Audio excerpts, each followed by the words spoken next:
Our second reading today talks about Abraham and Sarah and how they were called to leave their homeland, the land of Ur, and they were sent to a foreign land.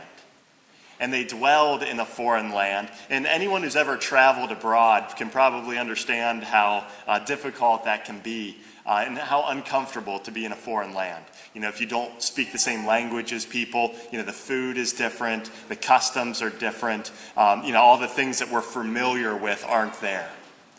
And people can often get homesick because they want to go home. And what the author of Hebrews says, he says that Abraham and Sarah, even though they were dwelling in a foreign land, they didn't look back. They didn't look to what they had left behind. But instead, they desired a better homeland. And they trusted in God's promise. And they even died waiting to see their true homeland. Because their true homeland wasn't something that they would find in this world, but it would only be through death that they would find their true homeland. And so they waited faithfully for that. I think a good question for us to ask ourselves is, where is our true homeland? This life is a gift from God, and we should love life. Life is beautiful, it's amazing, it's a gift, and all of us have a purpose while we're here on earth. Purpose God is calling us to fulfill. But at the same time, can we really feel at home in this world that's fallen and where sin is so prevalent?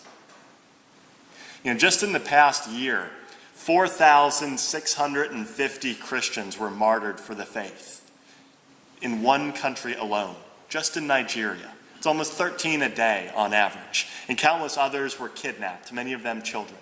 Can we really be at home in a world like this? Where 58% of the voters in Kansas just voted to keep an implied constitutional right to abortion in the state of Kansas. Can we really feel at home in a world where evil like this is so widespread?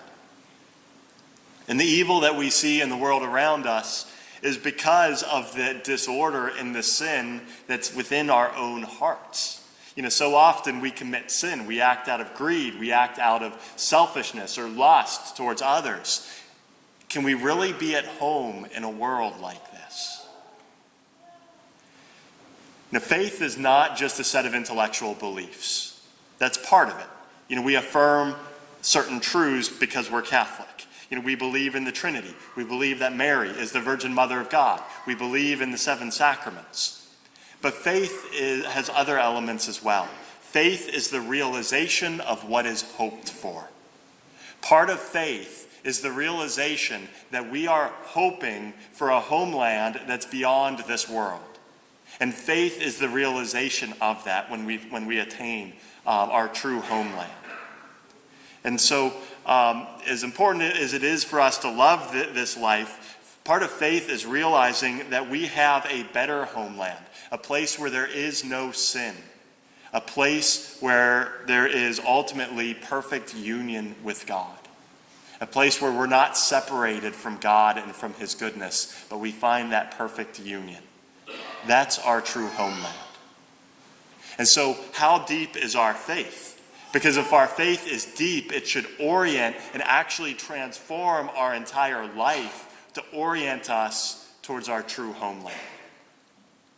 And so someone who's living by faith is going to realize that what we give away is far more important than what we keep for ourselves. And so someone with faith is going to orient their life towards generosity and towards charity. A life of faith is going to teach us to yearn for a life of prayer, because eternal life is union with God. And so we should yearn for that. And the time that we're able to spend in prayer is seeking union with God. And so an authentic life of faith is going to teach us to yearn for that life of prayer. An authentic life of prayer is going to transform our families. Because if a married couple is living in accord with faith, they're going to realize that life is a gift from God and that their mission is to bring life into this world. And so they will be open to the gift of life, and they'll recognize that the most important priority within our families needs to be creating an environment where the faith will thrive and where our children grow up to love the Lord and embrace a life of faith in Jesus Christ. There was this mistaken idea that came up in the post-Vatican II era. And the idea was that if we assimilate to the world and we become more like the world around us, that'll remove some of the obstacles that people have towards religion, and people would flood into the church. And so there was a movement to do that, but it actually didn't work at all. It backfired. People ended up leaving the church in huge numbers. And what people did is they decided that traditional morality was old-fashioned. We don't need to live by that anymore. We should strip down our churches. And instead of having beautiful liturgies, we should make them feel more like a family room. So they stripped away and whitewashed churches. And so there was this movement to secularize everything. And traditional devotions like praying the rosary and Eucharistic adoration were discouraged. Or in some churches, they stopped doing them altogether. And so all of these things were taken away. And what happened is people lost the realization that we are created for a homeland that is beyond this world. We were not created, and as Christians, it's not our mission to be like the world. Our true homeland is not in this world. It's our mission to live in this world, but to not be of this world, to have our sight set on the true homeland. And so the purpose of the Mass isn't to be more like the world. It's to instill in us a desire for eternal life. When we come to Mass and we see Jesus Christ present, veiled behind the appearance of bread and wine, it should instill in our hearts a desire to see his presence unveiled, to see him face to face. And so Mass should be a time, a place where we love to come, but it should instill in us a yearning and a desire for even more, to see the unveiled presence of God. And so the purpose of the liturgy and of the Christian life is to orient us to our true homeland. And so as we reflect upon today's readings, I encourage us to think about the reality that this is not our homeland. And our mission and our purpose is not to assimilate to the world around us and to be comfortable in this world.